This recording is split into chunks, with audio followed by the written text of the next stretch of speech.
मैं सतीश शर्मा हूँ और स्पोर्ट्स अथॉरिटी ऑफ इंडिया में था। 2013 में मैं रिटायर हो गया। अपनी एक एकेडमी मैंने यहाँ खोली थी 2016 में आके, उसे चला रहा हूँ। इंडिया टीम का कोच रहा हूँ 17 साल और करीब 22 कंट्री में टीम लेके गया हूँ। मैंने बॉयज़ की भी ट्रेनिंग दी है नेशनल के प्लेयर की, और गर्ल्स की भी दी है नेशनल लेवल के प्लेयर्स की। जी। जूडो की खिलाड़ी है, युवती हैं, उन्होंने छेड़छाड़ का आरोप लगाया है। एफआईआर भी दर्ज हुई है, 13 दिन के अंदर मामला अहमदाबाद ट्रांसफर किया गया।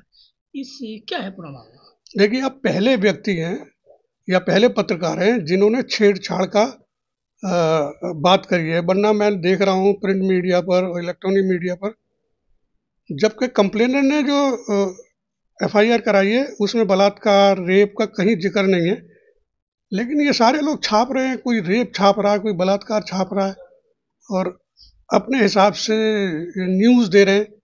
मेरे पास तो अभी तक कोई इंटरव्यू लेने या मेरे से पूछने आया नहीं। जी, सतत क्या है, क्या कहना चाहेंगे इसको लेकर? देखिए, ऐसा मामला है, क्या था पूरा? ये मामला करीब 1.5 साल पुराना है। मैं उत्तराखंड जूडो एसोसिएशन का सेक्रेटरी हूँ। मैं वहाँ पर पूरी स्टेट की एसोसिएशन देखता हूँ, मेरे द्वारा ही सिलेक्शन करा जाता है, मेरे द्वारा ही टीम भेजी जाती है।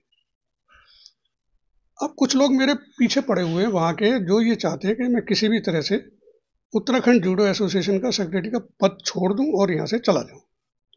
कारण उसका ये है कि मैं किसी की सुनता नहीं, जो फैक्ट होता है, जो सेलेक्ट होता है, उसको ही भेजता हूँ कि भाई आप इनका सिलेक्शन करो और इनको यूथ गेम, खेलो इंडिया यूथ गेम जो हो रहे हैं वहाँ पर आपको इन्हें भेजना है।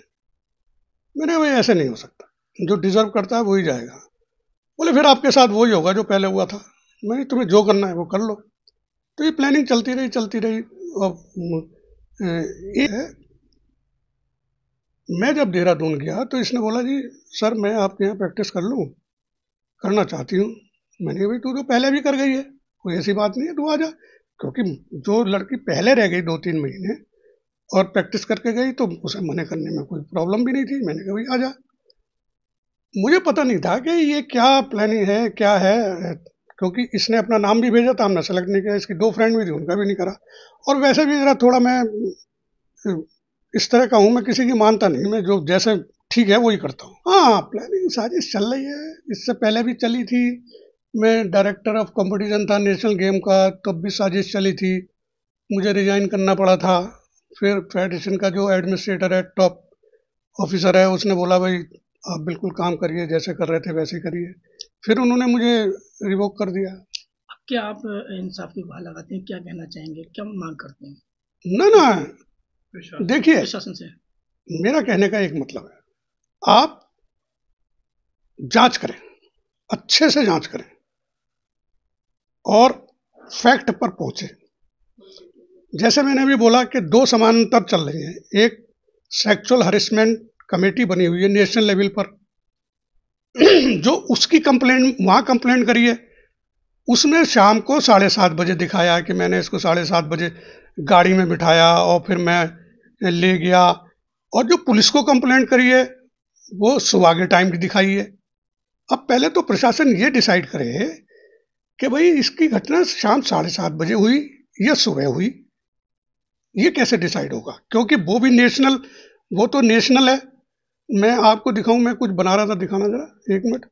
देखिए मैं लिख भी रहा हूं इसमें मैंने लिखा 12 मार्च की शाम 6 बजे तक ये कहकर गई थी कि मैं महेश सर के यहाँ जूडो प्रैक्टिस करने जा रही हूँ। तो रोज की तरह इसकी location judo coach Mahesh Saini के ट्रेनिंग सेंटर पर ही होगी।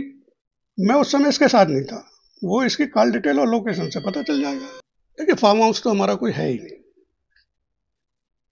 हमने एक गांव अबकरपुर है और सैदपुर, इसके बीच में एक स्पोर्ट्स एकेडमी खोली हुई है जिसका नाम है RSN स्पोर्ट्स एकेडमी, जिसका ब्राउजर भी है हमारे पास, और ये पिछले 2 साल से चल रही है। अच्छा। तो फार्म हाउस तो अब इन्होंने, फार्म हाउस तो इसलिए लोगा क्योंकि फार्म हाउस में ये सारे काम होते हैं, तो हो सकता है फार्म हाउस इसलिए इन्होंने डाला, अपनी कंप्लेंट में फार्म हाउस लिख दो।